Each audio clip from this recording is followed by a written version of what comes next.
Queria dar bom dia, boa tarde, boa noite. Eu não sei que hora você está ouvindo esse podcast ou assistindo essa gravação, mas a gente está aqui hoje com o pastor Rafael Abdala. Ele é pastor da Primeira Igreja Batista de Guarapari, um pastor jovem, brilhante, um homem de Deus.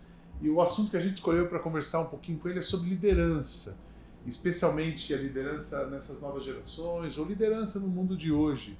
Mas antes disso, Rafael, se apresenta para o pessoal ouvir um pouquinho quem é você, o que você quiser dizer para essa turma aí. Bom dia, boa tarde ou boa noite para você que nos acompanha. Deus abençoe você e a sua família. Alegria muito grande estar aqui com a turma de Alphaville.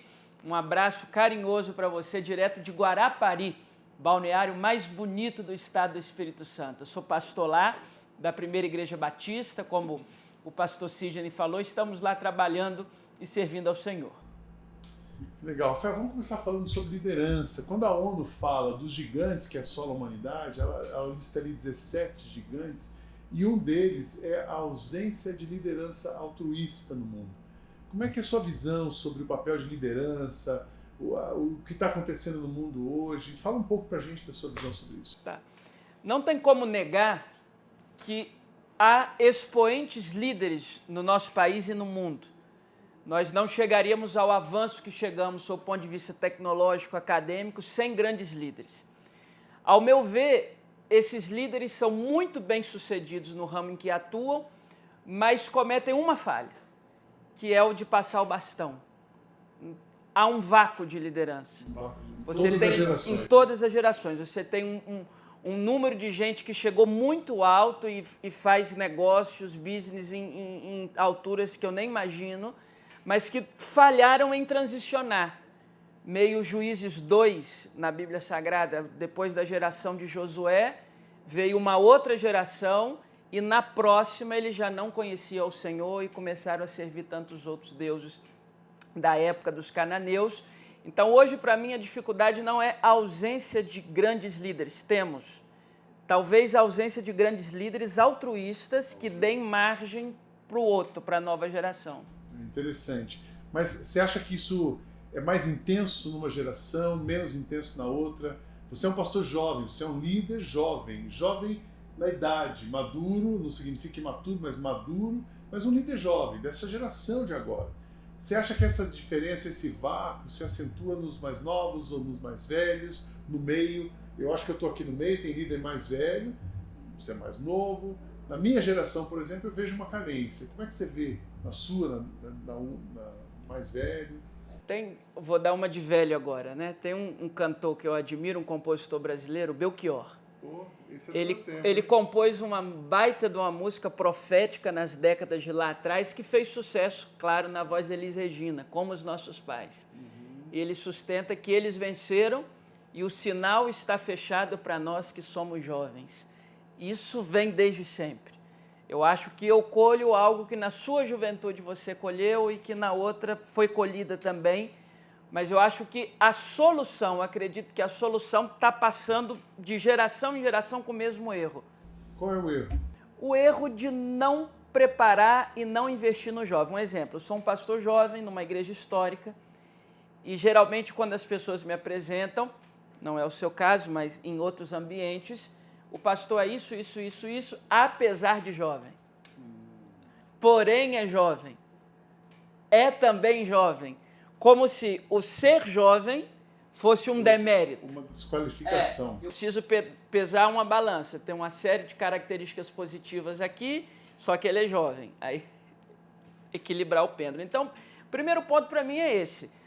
Essa ideia de que o jovem não pode, de que é muita responsabilidade para o jovem, de que tem categorias de pensamento que o jovem não alcança por falta de experiência ou por coisa parecida. Então, você vê que Belchior escreveu isso lá nas décadas de lá atrás e vale para hoje. Eles venceram e o sinal está fechado para nós. A transversalidade das gerações, isso é realmente um acompanhamento, é um comportamento que se repete. Mas quando chega nos milênios, na geração, essa geração é interessante que eles não se enxergam assim e não veem essa distância. Então, às vezes, a gente precisa trabalhar para aproximar essa distância, né? Para reduzir essa distância. Eu vejo, tem um menino aqui na igreja, ele tem acho que uns 13 anos. Cara, ele manda uma mensagem para mim do WhatsApp, assim, não é o pastor, não é o Sidney que tem 50, Não, ele está falando com um cara da idade dele, amigo dele, e é assim que eles se encaram, né? E acho que a gente precisa aprender, isso é um aprendizado para a gente trabalhar essa equidade, Como é que você vê isso? Pegando o seu gancho aí, para mim o grande milagre, para usar um termo próprio da nossa fé, nessa história, não é nem a capacidade em si de um garoto de 13 anos mandar uma mensagem para o pastor Sidney, sênior da igreja. Para mim, o milagre é você respondê-lo. É você tirar o seu tempo, suas obrigações, foco, igreja, sei lá quantas mil pessoas, para responder o garoto de 13 anos. Esse é o diferencial perdido. Sim. Porque gente tentando acesso, gente jovem tentando acesso, tem. Mas a porta está fechada. Eu acho que esse é um lado muito importante. Realmente tem gente jovem tentando acesso e a gente precisa se relacionar em igualdade com a cabeça desse tempo, né? Porque às vezes o cara quer se relacionar, mas trazer um jovem para um old school.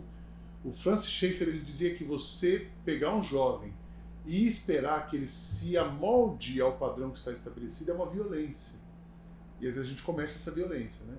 Ao invés de ouvir o que o jovem tem para dizer e a gente se amoldar à novidade, a gente quer colocá-lo dentro de uma caixinha. O que você pensa disso? Primeiro ponto dentro desse aspecto aí. A gente precisa aprender que tipo de responsabilidade a gente pode dar para o jovem.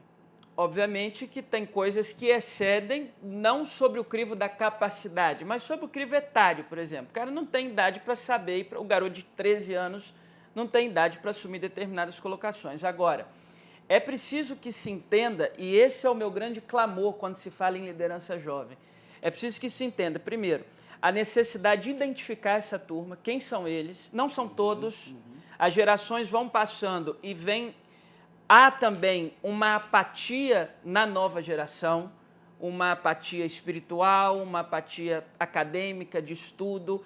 Hoje os acessos, os games, as prioridades são outras. Então é necessário uma liderança madura, mas com um olhar atento para identificar quem são eles, não são todos, em absoluto. Uma vez identificado, precisa haver um grande interesse de capacitação, de investir. Por exemplo, lá em Guarapari, lógico que guardadas as nossas proporções, eu chamei quase 30 jovens que caminharam 3 meses comigo e eu fiz um módulo de liderança, 3 meses, toda quarta-feira, sobre liderança. Mas não é princípios apenas, e não menosprezando, porque é o maior princípio bíblico, mas não apenas sobre o crivo espiritual religioso. Trouxe coisas da gestão, smart, plataformas de conteúdo, plataformas de gestão, modelos de empreendedorismo, e eles caminharam 3 meses comigo. Aí eu pedi que eles fizessem um artigo científico, um ensaio, com algum dos princípios que eles estudaram naqueles 3 meses. De modo que alguns corretores fariam a correção e o top 1, a dupla top 1, iriam para Brasília com tudo pago, lá para Life Shape, onde você também tem conexão. Custou pouco mandar uma dupla para Brasília, mas o engajamento das pessoas, como quem diz assim, a igreja, a instituição está aqui e tem vontade de identificar o talento e, uma vez identificando o talento, investir nesse talento. Isso é fundamental. Eu sonho, ainda não cheguei nesse patamar lá, mas eu sonho, está no nosso radar, inclusive mecanismos de bolsa, para aquela turma que precisa estudar. Guarapari, na nossa cidade, não tem universidade pública, pagar a universidade para eles. E aí precisa aferir o crivo da identificação. Quem são eles? Posso garantir que eles existem. Sem dúvida. Eles existem, então aí a gente vai cavar. Mas também tem um outro lado dessa história, né? A questão da mídia social e da exposição e essa outra visão que se tem sobre exposição à identidade, à autenticidade. A gente sempre fala aqui que tem muita gente trabalhando para mostrar o que não tem e nem o que não é. Ao passo que tem muita gente trabalhando, gerando coisa boa e nem está preocupada em se mostrar. Mas como é que você vê essa juventude, o líder jovem e a exposição na mídia, essa coisa boa que às vezes vive uma deturpação? Tem um culto lá na nossa igreja que são os jovens que pregam, e essa que eu vou contar, faço referência, foi um jovem de lá que me ensinou. Ele diz o seguinte: um dos grandes problemas dessa plataforma midiática, dessa retórica da ilusão, é que as plataformas digitais, Instagram, Facebook, etc., eles são o palco da vida de quem posta. Então, o que eu posto lá? Eu posto lá o palco da minha vida. Só que o camarada que está vendo o meu palco quer comparar o meu palco com o bastidor da vida dele, que é a vida ordinária, cotidiana, comum. Então, a rede social cria esse mecanismo de comparar o nosso bastidor com o palco dos outros. Então, eu nunca vou dar em nada, porque eu não tenho 25 milhões de seguidores, porque eu não sou influencer. As pessoas confundem muito ser famoso com ser importante. Sem dúvida. Tem muita gente importante que não é famosa, tem muito famoso que passa longe da importância. Influência com visibilidade, né? Tem uma confusão. Em absoluto. Então, essa frase dele, Léo, um jovem que pregou lá esses dias, me marcou. O nosso problema, sob o ponto de vista dessa retórica da mídia social, é que nós comparamos o nosso bastidor com o palco dos outros. E é tudo palco. O meu sonho é pastorear a igreja do nosso Instagram. Eu vejo assim, tem pastor que isso atinge os pastores também. O cara levanta de manhã, faz um post, passa o dia vendo quantos likes ele tem. Mas ele não conhece aquelas pessoas e nem tampouco ele está preocupado com a igreja que ele está liderando ou servindo, porque as pessoas às vezes que estão ali não são as que estão esperando uma conversa, um toque ou a presença dele, né? Isso acaba gerando um problema emocional, porque ou ele fica muito vaidoso, ou ele fica deprimido, né? Sim. Existe uma coisa que eu costumo chamar de a retórica dos objetos. A nossa sociedade já há algum tempo não se comunica entre pessoas, se comunica numa retórica de marcas. Então é o jacarezinho da blusa de um conversando com o jacarezinho da blusa de outro, é o relógio de um conversando com o relógio do outro, é o meu telefone conversando com o seu telefone, de modo que quem nos olha, pelo aquilo que a gente porta, já fez um diagnóstico de quem a gente é. Impressionante, vai medindo a pessoa pelas coisas. Absoluto, né? É a retórica do objeto. E esse mecanismo midiático vem potencializar essa crescente. Isso já é um problema grande. A preparação de líderes, isso eu acho que também é um outro assunto assim complexo para a gente pensar, porque as escolas não mudaram, especialmente a escola pastoral, teológica. Como é que você enxerga a educação teológica com preparação de líderes e pastores para agora? Né? Legal. Um ícone da nossa denominação, o camarada que pastoreou a primeira Igreja Batista do Rio de Janeiro, o Fulgêncio Sorém, né, o FF Sorém. Eu estudei, formei no CETEBS, que é o Seminário Batista do Espírito Santo, há alguns anos, com a mesma grade do Sorém. Pois é. Ele pastoreou 50 anos a mesma igreja. Então, já faz um tempo que ele se formou. Ele se formou, ele deve ter uns 70 anos que ele se formou. Você está com a mesma grade. Lá no nosso estado, a turma já está atenta a isso. Temos tido grandes mudanças no nosso seminário, o diretor que está lá, um homem de Deus, um visionário, que tem aberto o leque aí para aquilo que precisa ser aberto e nessa perspectiva de trazer novos conteúdos, novos dimensionamentos, que não aquela coisa básica. Na sua opinião, quais são os novos conteúdos que um pastor da atualidade ou para lidar com o contexto atual precisaria ter? Ficar horas aqui, que é um monte, mas vamos lá. Vai por cima, faz um highlight. Princípios grandes de gestão que dá certo no mundo. Gestão. Em tese, hoje, na maioria dos seminários, a gente percebe que tem uma disciplina chamada administração eclesiástica. É um passante. É um passante. Mas vamos lá, eu não preciso entender apenas de administração eclesiástica, eu preciso entender de administração, de gestão, em absoluto. Algum tipo de conhecimento sob o ponto de vista jurídico. Porque o governador dá um decreto, o pastor não sabe o que eu faço com isso. Eu abro, eu fecho, eu abro. Onde é que não é, faz, não faz, até onde pode. Algum mínimo de noção. E esse é o meu clamor todos os dias. E não tem a resposta, tá? Já adianto. Um módulo eficaz, uma formatação eficaz do alcance das novas gerações. Eu acho que precisa ser matéria obrigatória entender essa nova geração, fora do óculosinho religioso, dentro da dimensão macro.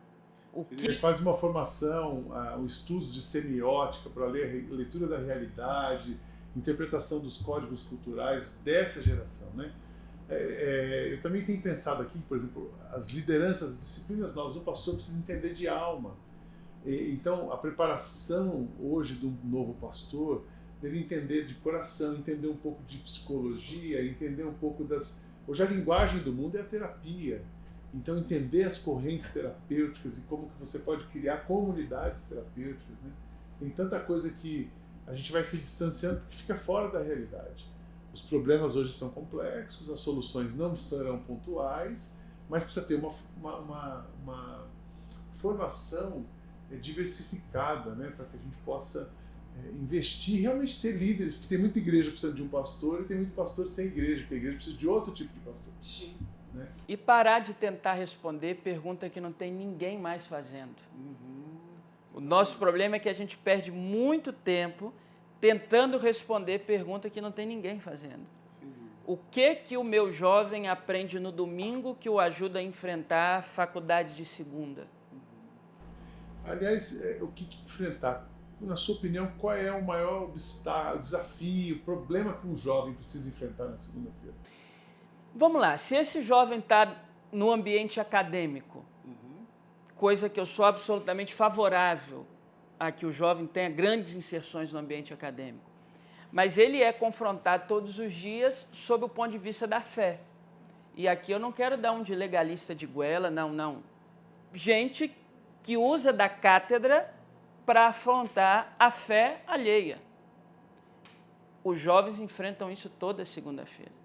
Em grandes centros urbanos, aqui em São Paulo, vocês devem sofrer mais do que eu lá no Espírito Santo.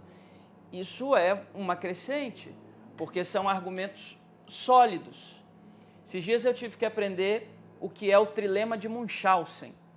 Eu sabia mais ou menos, mas um jovem veio me perguntar que o professor tinha sustentado uma tese da incoerência da nossa fé sob o prisma do trilema de Munchausen. Munchausen foi um barão que era conhecido por ser muito mentiroso, e na teoria da argumentação eles criaram 3 pontos para sustentar uma falácia, uma mentira, com base no Munchausen. Ele contava que ele foi cavalgar no reino e ele caiu num poço de areia movediça e que ele agarrou no cavalo, se puxou pelo cabelo e saiu da areia, chegou no reino lá todo cheio de areia, contou, e naquela época o pessoal não entendia de leis de física, nada, saiu como verdade, o Munchausen se salvou heroicamente. Criaram o trilema de Munchausen, são 3 pontos, né, lógico.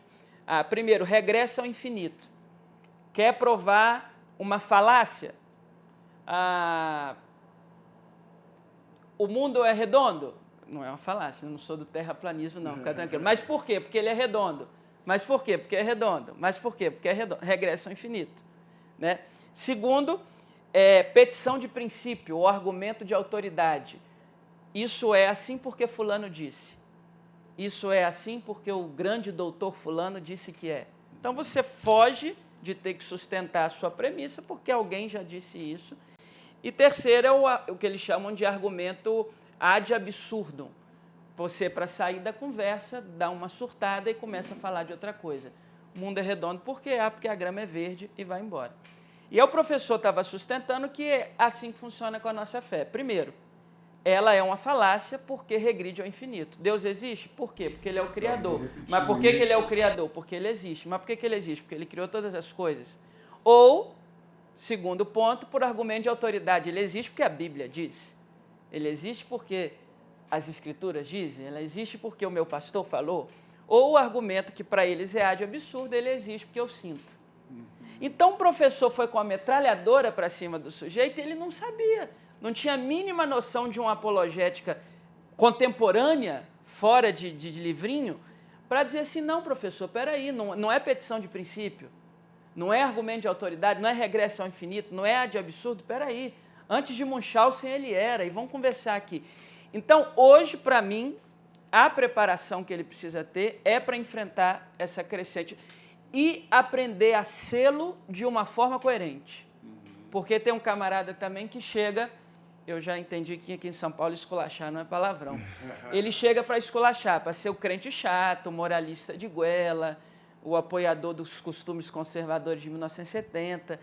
Então ele precisa ter essa habilidade de comunicar a fé de uma forma inteligente. O John Stott falava isso, né? Crer é também pensar.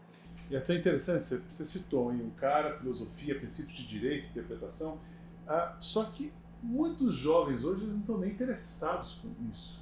Eles estão envolvidos com a tecnologia, eles são envolvidos com ferramentas. Eu conheço muito jovem que assim, a coisa mais difícil que ele faz é o jogo do videogame, né? E investe tempo naquilo. Os jovens normalmente ou comumente não gostam de ler, rechaçam a leitura. Como é que eles se preparam para isso? Princípio é um dos meus textos favoritos da Bíblia. Carta que Paulo escreve aos Colossenses, capítulo 2, verso 3. Em Cristo habitam, eu gosto mais de uma outra versão que diz, em Cristo estão escondidos. Habitam ou estão escondidos. Todos os mistérios da ciência e da sabedoria. Um grande problema é que às vezes a gente só comunica o Cristo da igreja.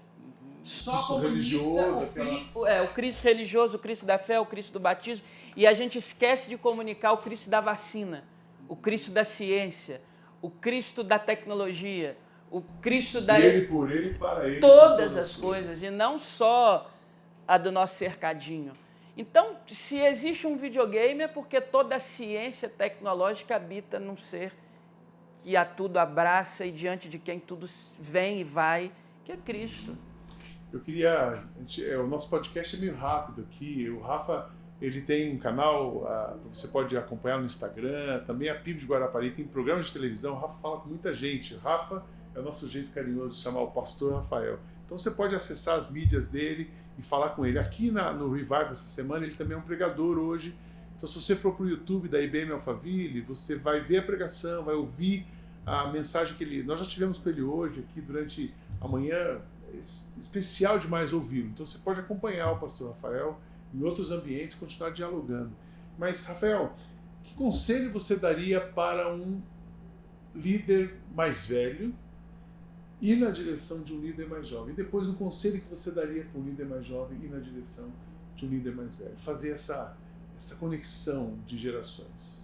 Para o líder mais velho, dica 1. Vocês são de gerações diferentes. Não queira nunca imputar a um sujeito de uma geração posterior a regra, que eu vejo muito isso, né? Porque na minha época o pai batia com chinelo, hoje, na minha época, aquele saudosismo que vai regredindo até o Éden. Então, é diferente, ponto. Se eu quero pagar o ônus de me comunicar com a geração que está vindo, eu preciso pagar o ônus de entender que é diferente da minha. Ponto número 1. Segundo aspecto, aprender a valorizar. Eu sou de uma igreja tradicional, mas eu tinha 16 anos, a igreja me consagrou como diácono, coisa que não existia em igreja tradicional nenhuma no nosso país. Geralmente o diácono é o cara casado, já com um bom emprego, já na labuta. Eu tinha 16 anos. Né? Então, muito mais do que um cargo, é um choque de dignidade. E o reconhecimento do potencial. Então, estar atento, eles existem. Segundo aspecto, de um líder jovem para um líder mais maduro. E aí eu dialogo com a turma que tem minha idade, que exerce algum tipo de influência no mundo, seja na esfera que for. Primeiro princípio, a humildade de entender que a gente não sabe tudo. Jovem, e eu digo por mim, tem a mania de achar que sabe tudo, que se estivesse no lugar do Sidney faria melhor, se estivesse no lugar do presidente da República faria melhor. Então, tudo faria melhor se fosse do nosso jeito, porque a gente é jovem e porque a geração lá da frente não valoriza a gente. Não. Princípio 1 de uma liderança jovem, que é o sentido...